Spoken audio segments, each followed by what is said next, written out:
December 1944. The Adriatic sky looked like a maze of frozen smoke and firelight, its clouds glowing a deep orange from explosions scattered across the horizon. Below, the sea mirrored that burning chaos, its surface littered with the reflection of drifting debris and trails of flaming fuel. High above the wreckage, a solitary B-24 Liberator fought to keep itself aloft, engines coughing unevenly as though the metal beast itself was rebelling against another mission. In the tail turret sat Sergeant Frank D'Amico, his breath misting against the glass dome, his gloved hands shaking as they gripped the twin Browning .50 caliber guns. Frost crept through the edges of his oxygen mask, blending with the sharp stench of scorched oil that hung thick in the air. The intercom hissed with static where voices should have been.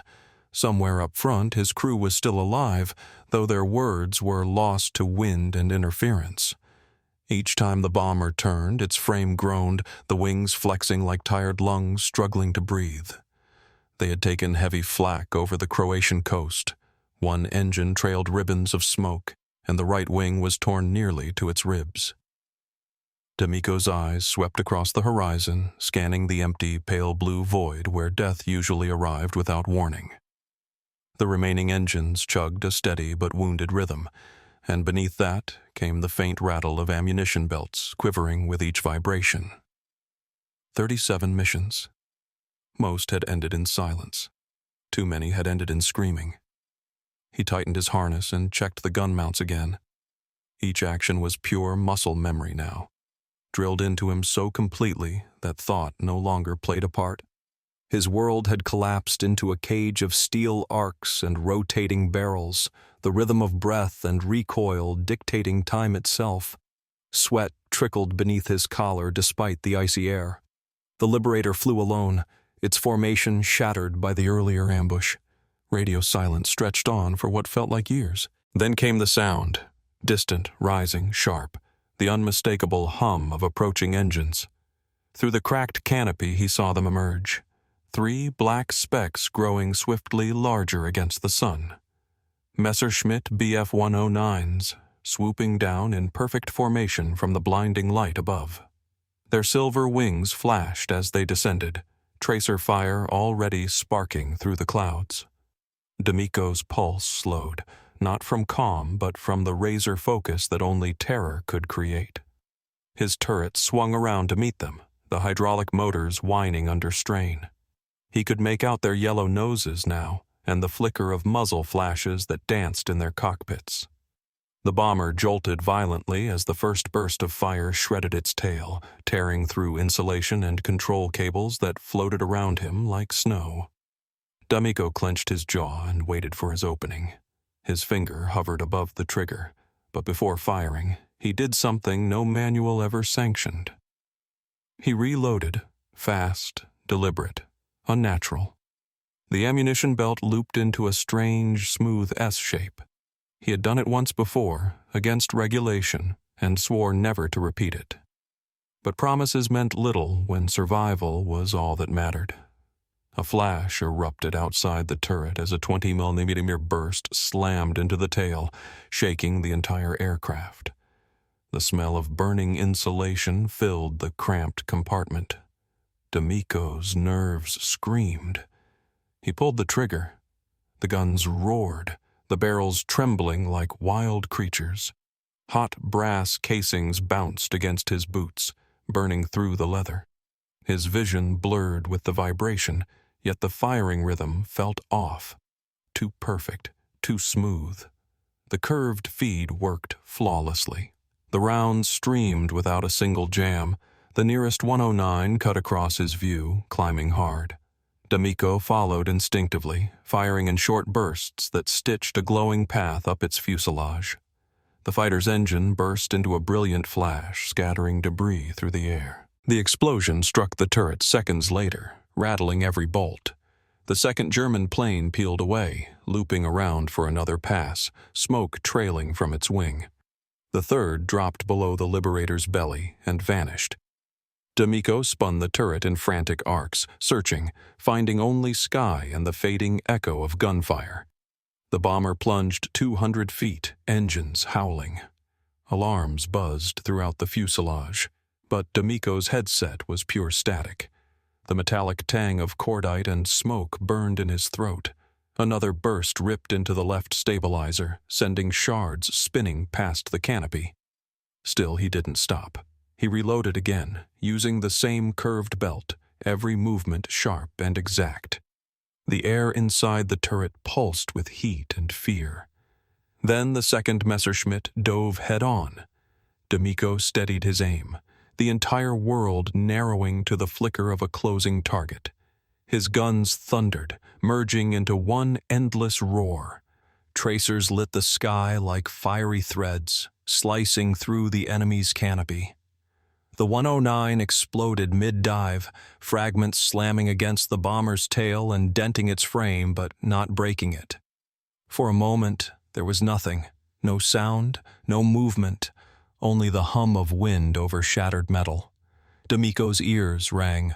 Smoke drifted lazily through the turret, tinted gold by sunlight.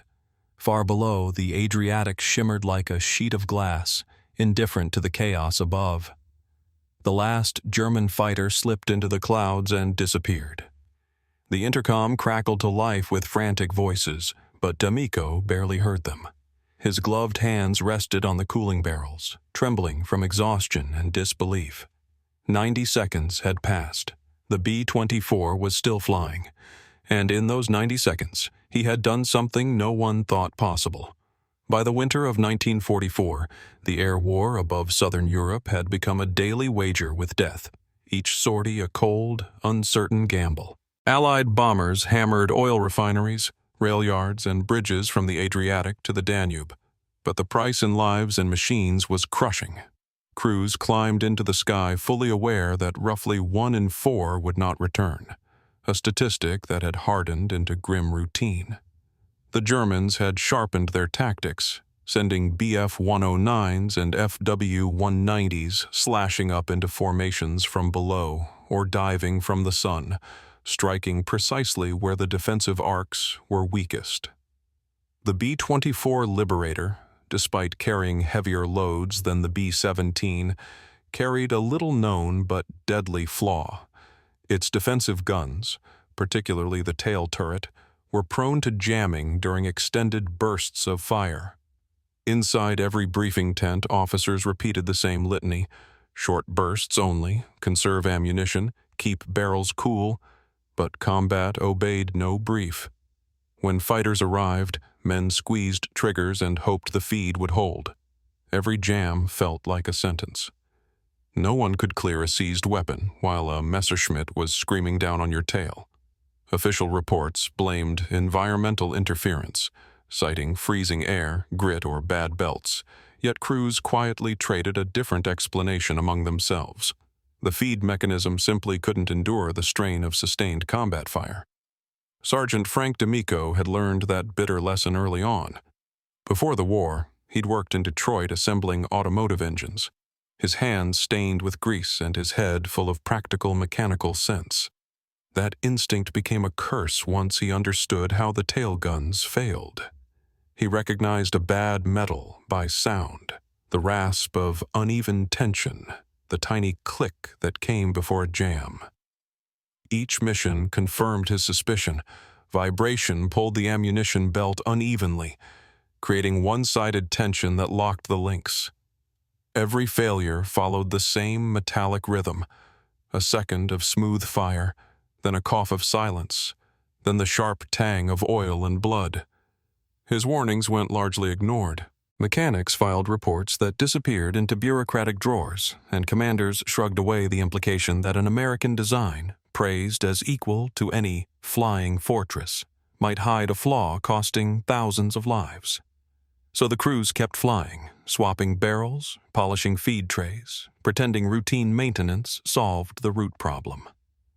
Night after night at San Giovanni Airfield, D'Amico watched battered bombers taxi in, wings peppered with holes, engines leaking, tails shredded, and he tallied the missing planes like ghosts, each absence a quiet indictment. The barracks smelled of cordite and sweat, the air heavy with an exhaustion that made conversation fragment into half-sentences and hollow looks. Everyone knew it could be them next. D'Amico's crew respected him because he never panicked or complained, even after losing friends. On the raid to Ploiesti, his formation lost 6 of 12 bombers. 2 fell in flames within sight of base, gunners trapped helpless in jammed turrets, an image that lodged in him like unhealable shrapnel. By kerosene lamplight, he pored over weapon manuals for hours, tracing diagrams with a pencil, comparing parts until the pattern became undeniable. The problem wasn't the gun so much as the belt feed.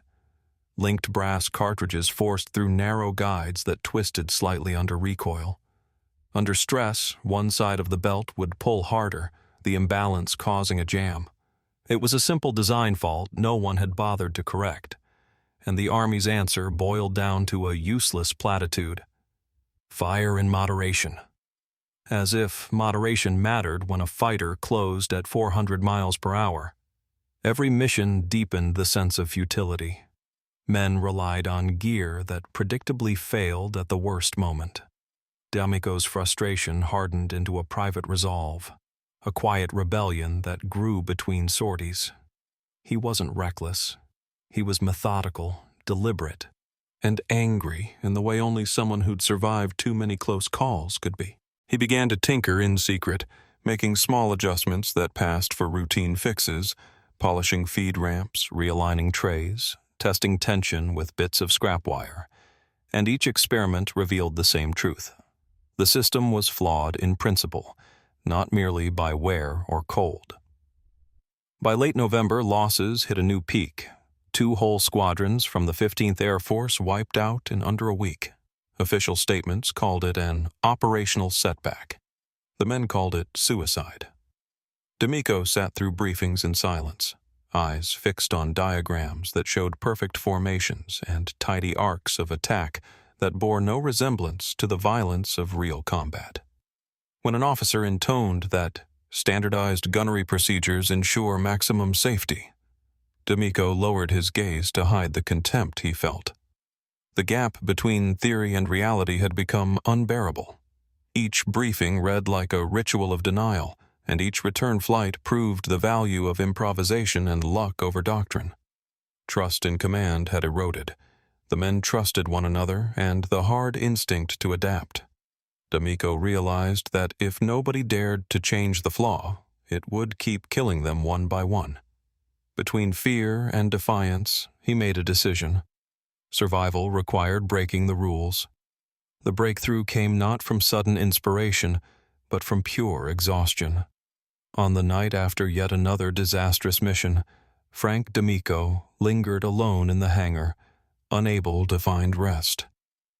While the rest of his crew disappeared into their bunks or drowned their nerves in whiskey, he remained surrounded by the heavy scent of oil, dust, and burnt powder. A single bulb hung from a wire above, casting a small circle of light over the dismantled tail turret. The metal was still faintly warm from flight, and as he touched the feed assembly, a thin layer of soot darkened his fingertips. The hum of distant generators echoed through the hangar's steel frame, blending with the soft ticking of cooling engines somewhere outside. On the workbench lay a disassembled Browning M2, its parts spread across the surface like organs waiting for inspection. D'Amico knew every one of them. The feed powel, the cam plate, the bolt latch, each as familiar as his own heartbeat. But tonight, he wasn't following any manual. He was tracing the flaw that no engineer behind a desk in Washington had ever touched with their own hands. He slid an empty belt through the guide, turned the crank, and watched as the links twisted slightly at the third pivot. That tiny distortion, repeating endlessly under fire, caused the jams that haunted every mission. It wasn't bad luck. It was built into the design. He tried adjusting the tension spring, first loosening, then tightening, but the misalignment held. Frustration gnawed at him. Some part of him knew the answer had to be painfully simple. Leaning back, eyes heavy from fatigue, he stared at the belt drooping from the gun mount. It curved under its own weight, forming an effortless arc. That's when he understood. The belt needed to move like a chain, not like a stiff rod.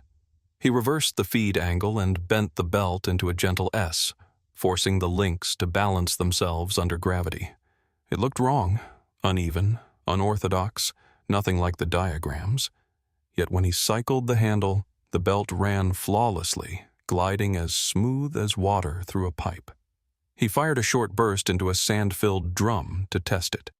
The gun answered in perfect rhythm, spitting shells that clinked against the floor in a golden cascade. No hesitation, no jam, just seamless, mechanical precision. For a moment he froze, caught between triumph and dread. Then the truth hit him. He had just modified government equipment, a violation that could strip his rank and put him behind bars. He took it all apart again, wiped down the workbench until every trace was gone, and stepped back into the cold silence of the hangar. Still, he couldn't shake the sense that he had brushed against something forbidden but essential. He told no one, not even his pilot. When morning arrived, he looked unchanged. Calm, quiet, expressionless. Yet beneath that stillness, a decision was already forming. The next mission would prove whether his discovery was genius or suicide. 2 days later, before dawn, the crews assembled once more. The cold cut through his gloves as D'Amico carried his gun parts across the tarmac. Engines thundered in the darkness, their propellers slicing the mist into spirals of vapor. Pretending to perform routine maintenance, he crouched under the bomber's tail and quietly installed the modified feed. His hands moved with deliberate grace, steady, practiced, invisible. He checked the alignment one final time, his fingers trembling slightly despite the freezing air. The commander's voice echoed through the hangar, calling final briefings. D'Amico sealed the turret hatch and settled into his seat. The scent of gun oil filled the small compartment, sharp and metallic. Beneath the paneling, the coiled belts rested perfectly curved, hidden from view, their subtle deviation invisible to anyone not looking for it. To an inspector, it would appear routine, just another day's setup. When the engines roared to life, the fuselage shuddered around him, the vibration shaking loose ammunition trays and loose bolts alike. He glanced toward the horizon where dawn painted the mountains gold, the light spilling across the runway like fire. The sky looked calm, detached, uncaring, as if unaware of the men about to vanish into it. Inside the turret, D'Amico pulled his harness tight and whispered something no one would ever hear. It wasn't a prayer for survival. It was a challenge, a dare to the machine that had betrayed him so many times before. The bomber climbed steadily, its shadow stretching across the airfield before fading into the morning haze. The temperature dropped as they rose, wind merging with the steady pulse of engines. D'Amico adjusted his oxygen mask, his heartbeat echoing the rhythm of the propellers. Beneath the routine motions lay a storm of tension winding tighter with every passing mile. He had defied the rules, ignored the manuals, and entrusted his life to a design of his own making. Deep down, though, he knew one truth that every mechanic turned airman eventually learned. History never remembered those who obeyed instructions. It remembered the ones who rewrote them mid-flight. The test arrived sooner than Frank D'Amico had expected. Just 2 mornings after finishing his forbidden modification, the squadron was handed new orders: strike the German fuel depots near Zadar, a route already known for its dense flak and lethal ambushes. The icy air carried a mix of snow and gasoline, sharp and metallic, as crews moved across the dark runway, boots clattering against frost-hardened steel plates. Groundmen shouted through their scarves, voices shredded by the roar of engines. D'Amico climbed into the tail turret and sealed the hatch behind him. It felt like closing the lid of his own coffin. The space was suffocatingly small, filled with the pungent scent of gun oil and hydraulic fluid that clung to the air. As the Liberator lifted from the runway, it shuddered under its full bomb load, straining like an animal forced into battle. Through the narrow glass, the landscape below dissolved into a blur of frozen rivers and gray valleys. With altitude came a suffocating silence, the kind that pressed in around the skull until only the hum of 4 engines remained. D'Amico checked his oxygen line and adjusted his gloves, every movement careful, deliberate, anything to keep his mind from looping back to what he'd done. Beneath his seat, the ammunition belts waited in their hidden S-curve, ready for their first true test.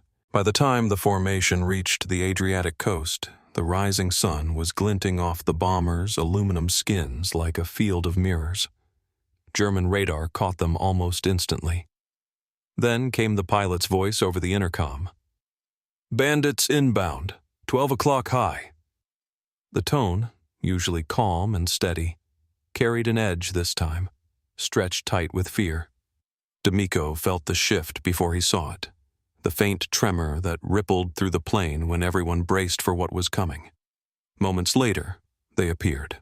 4 Messerschmitt Bf-109s, sunlight flaring off their canopies, dropped in a perfect attack dive.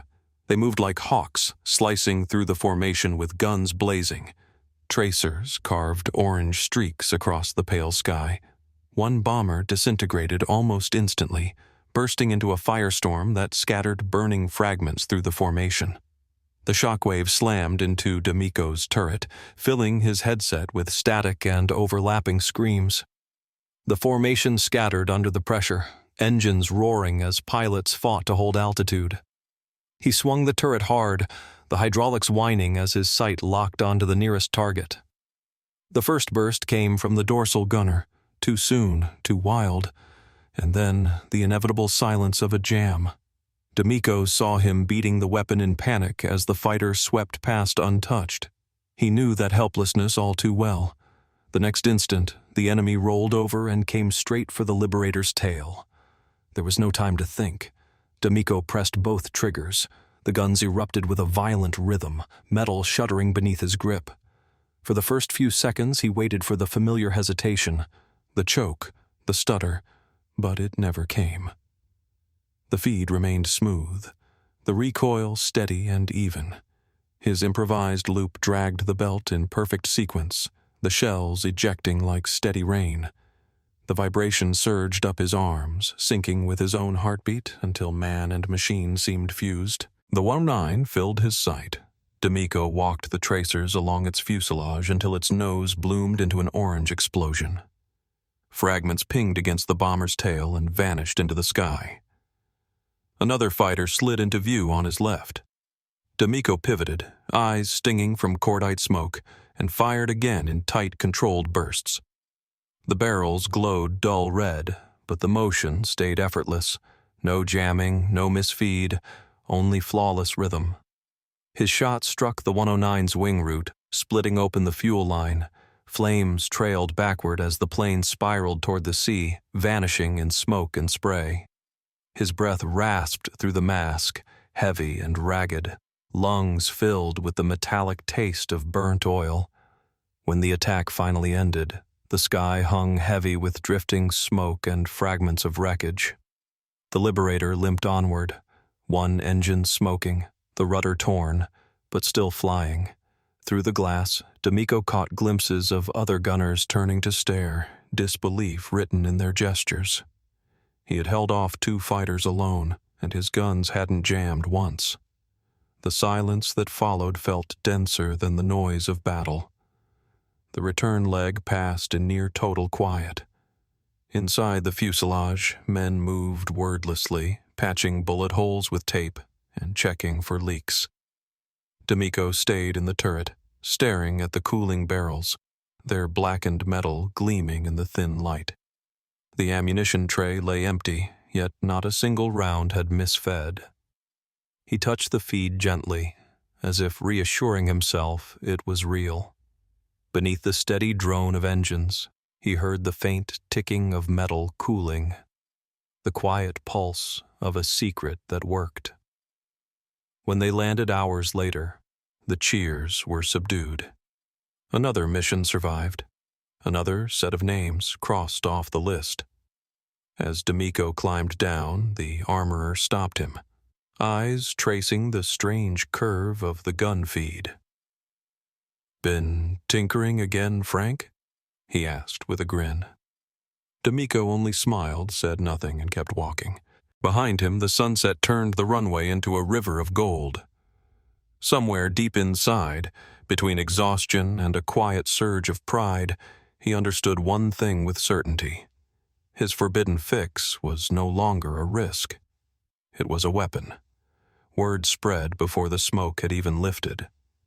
By nightfall, every man stationed at San Giovanni Airfield knew that Sergeant Frank D'Amico's guns hadn't jammed once during the Zadar raid. Crews who'd limped back with scorched, locked turrets began whispering questions in the mess hall. Mechanics leaned over tin mugs of coffee, trading theories about special ammunition or some hidden factory tweak. D'Amico offered nothing. He cleaned his guns quietly, rubbing oil into the metal until the barrels shone like brass. The hangar smelled of solvent and burnt powder, the air vibrating with the dull hum of distant generators.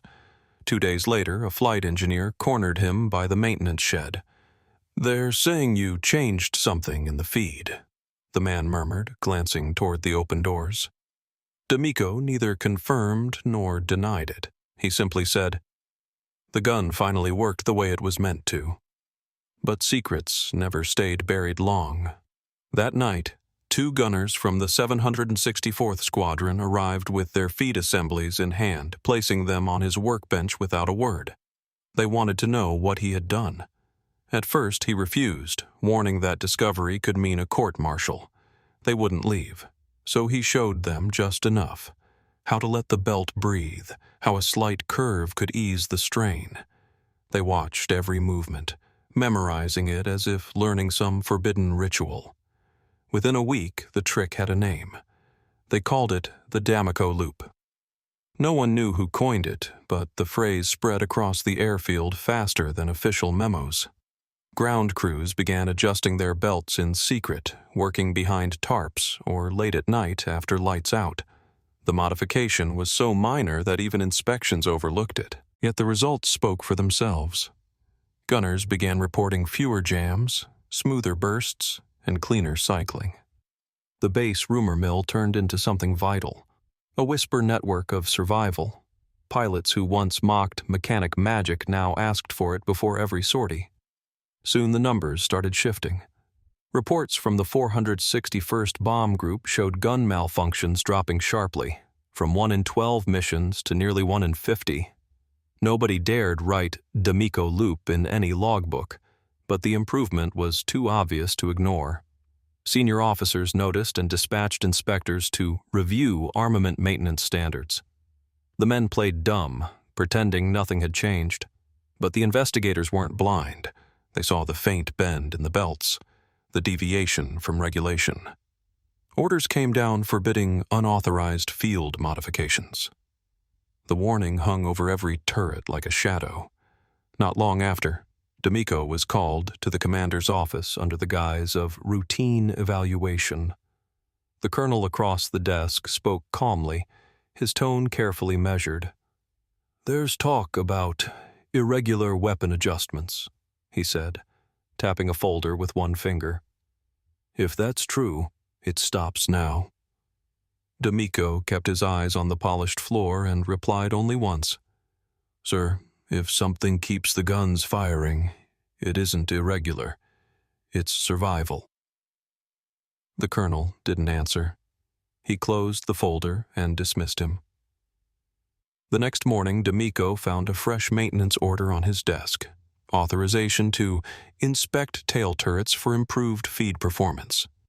It wasn't approval, but it wasn't condemnation either.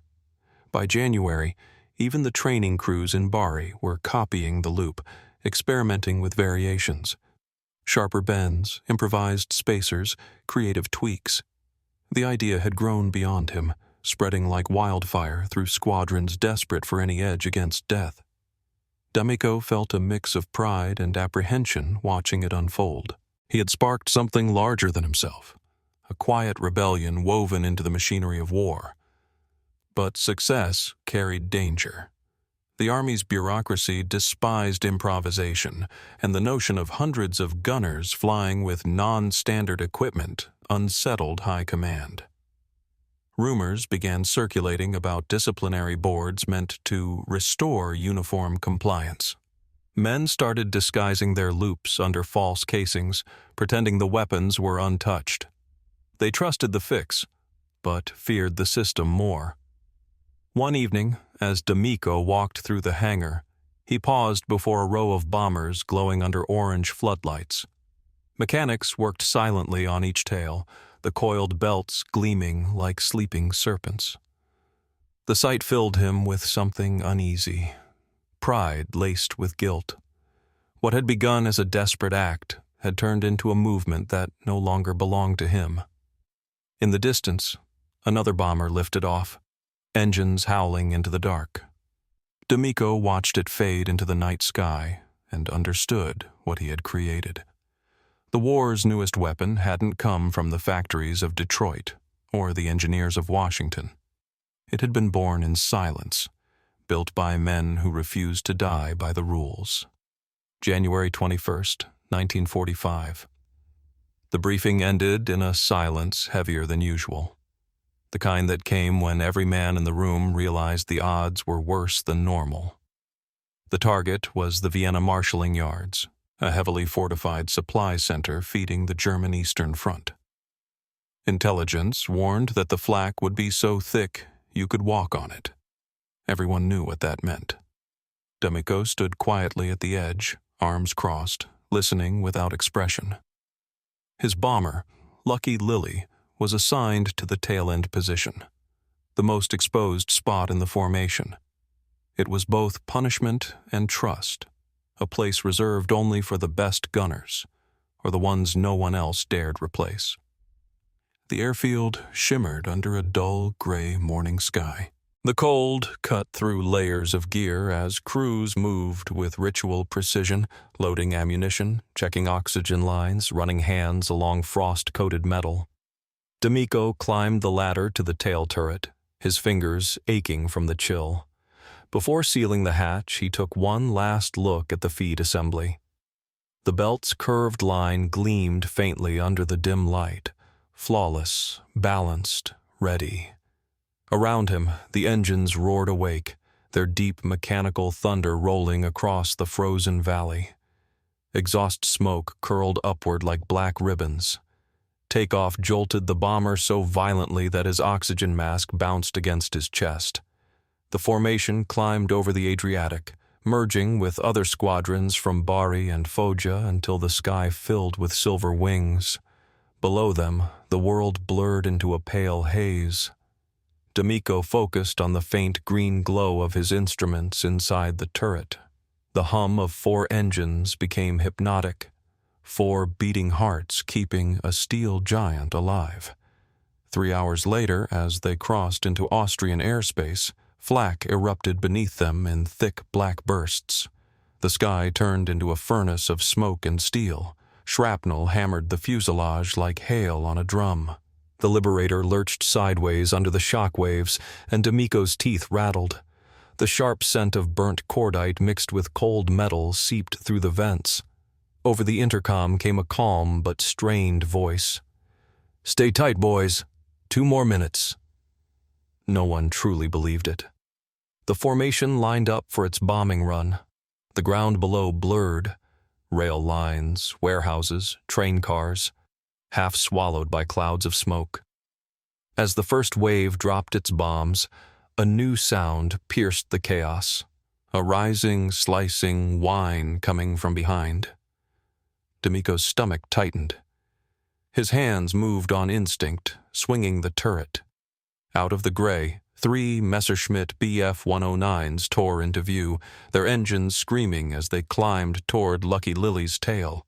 He spun the turret hard, hydraulics groaning as the guns locked on. Sweat stung his eyes despite the cold.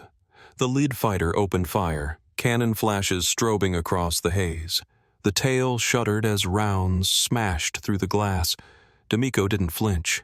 He gripped the triggers and answered. The guns thundered in perfect rhythm, the modified feed purring like a living thing. Tracers sliced the sky, bright orange threads stitching across the first Messerschmitt's wing. The rounds hit the fuel tank, and the plane erupted in fire, disintegrating mid-air. Even before the debris fell, a second 109 swept up from below. D'Amico adjusted instantly, his movements precise, almost mechanical. He fired in short bursts, the barrels glowing a faint red. The rounds tore through the canopy, and a burst of smoke followed. The fighter rolled, burning, and vanished into the clouds below. The third came moments later, the most dangerous of the three. It didn't dive from behind, but climbed straight from underneath, right into the blind spot below the tail. D'Amico twisted, every muscle straining against the harness. He had only seconds. Bullets shredded the fuselage, slicing oxygen lines. A blast of freezing air burst into the turret, numbing his face. He could smell fuel and blood. Then he caught the glint of metal just beneath his sights. He pressed both triggers. The guns roared, the recoil slamming into his arms, brass casings clattering at his feet.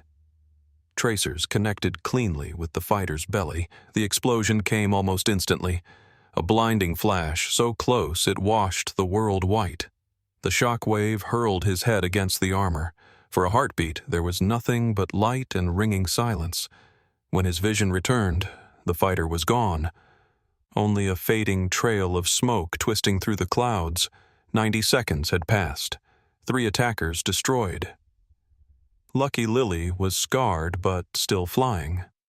Voices crackled over the intercom, calling his name, but he barely heard them. His gloves were scorched, his breathing ragged. He looked down. The feed was still running flawlessly, the motion smooth, steady, alive. Outside, the sky had gone strangely calm, as if erasing all trace of battle. When the bomber finally returned to base, the crew said nothing. No cheers, no celebration. Only the sound of boots hitting the frozen ground and engines cooling to silence. Mechanics swarmed the plane, counting bullet holes, staring at the blackened turret. D'Amico climbed out last, smoke still curling from the barrels.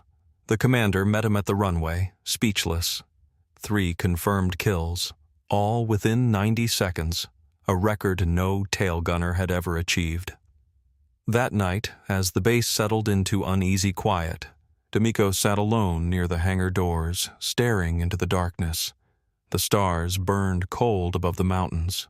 Inside, the modified gun rested on its mount, a machine that had done the impossible. He felt no joy, only the fading echo of gunfire still trembling through his bones. The morning after the Vienna raid, the base awoke to an uneasy stillness. The familiar chorus of engines, orders, and shouted commands was gone, replaced by quiet murmurs. Mechanics crowded around Lucky Lily, examining the tail turret that had somehow survived an assault by 3 Messerschmitts. The scorched metal still reeked of burnt powder, and black streaks scarred the glass where cannon shells had grazed it. Yet the guns themselves looked almost untouched, polished, gleaming, proud. D'Amico arrived late, moving stiffly from bruises, and the men instinctively stepped aside, whispering as he passed. An hour later, a jeep stopped outside the hangar. A messenger in a spotless uniform handed him an envelope stamped with the seal of the 15th Air Force. Inside was a single line. Report to Operations Headquarters, EO 900 hours. No explanation. He folded it neatly, tucked it into his jacket, and walked off without a word. The road to headquarters wound between rows of bombers under repair, engines silent, wings patched with fresh sheets of aluminum. With each step, the weight in his chest grew heavier. The colonel's office was small and cold, its window fogged by the morning chill. Behind the desk sat Colonel Everett Hayes, a man known for his measured tone and lack of warmth. He studied D'Amico for several seconds before speaking. "Sergeant," he began evenly, "your actions yesterday saved an entire squadron. 3 confirmed kills, No malfunctions, minimal damage. He paused, his expression unreadable. But we've also received reports of unauthorized modifications to your tailguns. D'Amico didn't speak. The room smelled faintly of coffee and dust. His mind drifted back to the fight, the vibration, the smoke, the glow of tracers burning through the clouds. When he finally answered, his voice was quiet. "Sir, I adjusted the feed to stop the jams. Nothing more." Hayes leaned back, hands clasped. "You realize that altering standard equipment violates Air Corps protocol?" D'Amico met his eyes. "Yes, sir. But standard equipment is killing our crews." The colonel said nothing. Instead, he opened a folder filled with photographs, close-ups of the curved feed inside the turret. "These came from the inspection team," Hayes said finally. "Normally, I'd have to ground you for this." The silence between them deepened. Somewhere outside, an engine coughed to life, muffled by the walls. Then Hayes exhaled slowly. "But your system works," he said. "Data shows your group's jam rate has dropped over 80% this month. I'm not authorized to endorse it officially, but whatever you're doing, keep doing it." His tone softened slightly, almost human. "You'll receive no citation, no reprimand. And this conversation never happened." D'Amico nodded once. "Understood, sir." He turned toward the door, but before leaving, Hayes added quietly, "Sometimes the right thing doesn't belong in a report." The words followed D'Amico down the concrete hallway, echoing faintly like distant gunfire. When he returned to the barracks, his crew greeted him with cautious smiles. Relief mixed with pride. They'd expected discipline, not silence. He said nothing, just sat on his bunk staring at the folded letter in his hands. That night, for the first time in weeks, he opened his journal. The entry was short. A single line. "Rules don't bleed. Men do." He tore out the page, folded it, and slipped it into his flight jacket. In the days that followed, the base slipped back into rhythm. Missions came and went. The D'Amico loop became standard by silence. No official orders, no written instructions, only quiet imitation. The modifications spread through squadrons and airfields, carried not by memos, but by word of mouth. Command didn't stop it. They simply stopped mentioning it. Weeks later, a package arrived from the armory. Inside lay a new feed assembly and a short note. Field Adaptation 19B. Approved for operational use. No signature, no recognition. Just a stamped number. D'Amico turned the piece of metal in his hands, feeling the bitter irony. His design now official, yet his name erased. When the next mission came, he climbed into his turret as always. The cold bit through his gloves, the engines roared alive, and the vibration of flight sank into his bones. Around him, the crew trusted their weapons now. They didn't need to know who had changed them. Above the clouds, the sunlight broke through, turning the wings silver. D'Amico rested his palms on the guns, feeling the faint hum of motion beneath the steel. He had done what he'd set out to do, made the machine obey. But victory brought only silence. Each time he pulled the triggers, he thought of the faces that never returned. The clatter of brass hitting the floor still echoed in his memory like falling ghosts. He wasn't a hero, just a man who refused to die by the rules, and in doing so, gave others the chance to live. When the war finally ended, the skies grew quiet. The engines that once thundered across Europe now sat rusting on deserted airstrips, their propellers frozen mid-turn. Airfields that had once pulsed with heat and life became graveyards of steel and memory. D'Amico walked through them one last time, his duffel slung over his shoulder, the echo of his footsteps mixing with the whisper of wind. The faint scent of oil and cordite still lingered in the hangars, stubborn as if the war itself refused to vanish. He placed a hand on Lucky Lily's cold, scarred fuselage, stripped of her guns, her paint faded and peeling, and felt years compress into a single hollow heartbeat. He returned to Detroit with little more than a discharge paper, a medal, and the quiet understanding that his name would never appear in any history book. The city was different now. The factories that had once built bombers churned out cars again, the same machines he'd known before the war, though cleaner, quieter, untouched by death. He found work in an engine plant, his hands once again blackened with grease instead of gunpowder. The rhythm of the machines felt familiar, the hiss of steam, the pulse of pistons. But the silence between those sounds carried ghosts. In his mind, he still heard shell casings clattering on turret floors, still smelled the acrid smoke that lingered after every mission. Nights were hardest. Sometimes he dreamed of the Adriatic sky, endless blue, broken by black specks falling like predators. Other times, he'd wake in the dark, heart pounding, feeling the phantom recoil of the .50 caliber against his chest. He never talked about it, not to his wife, not to his friends. When people asked what he'd done during the war, he always said, "I was a mechanic." It was simpler that way, easier than explaining that a single forbidden adjustment had saved hundreds of men who never knew his name. Years drifted by. The Army buried its records in forgotten archives. Field Adaptation 19B became just another technical note, stripped of faces, stripped of meaning. But among the veterans of the 15th Air Force, the story endured in fragments, told over cheap whiskey at reunions, passed in hushed tones through the haze of memory. They called it the miracle fix, though none could describe exactly how it worked. Some swore it came from a factory engineer in Naples, others from a flight mechanic who'd never fired a gun in anger.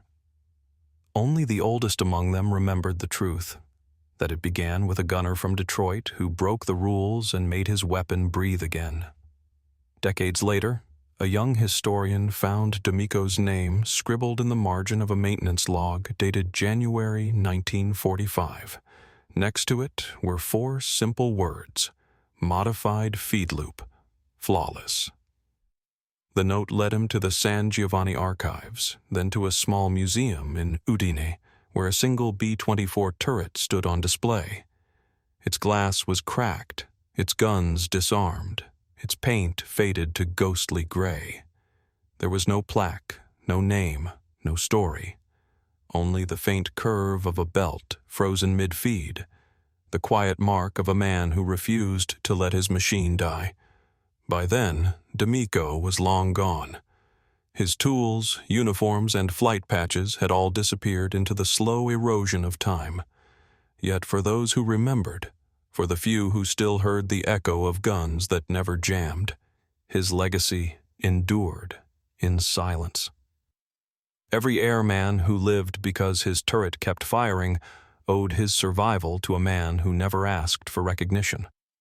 Sometimes, the greatest revolutions leave behind no monuments, no speeches, no medals, only the quiet echo of endurance. The D'Amico Loop never appeared in official histories of the war, yet it lived on in the unspoken gratitude of those who returned home. In the pause between engine roars and the thunder of gunfire, in the metallic heartbeat of every weapon that refused to fail, his spirit lingered, unseen, uncelebrated, but eternal, forgotten by the world, remembered by the sky.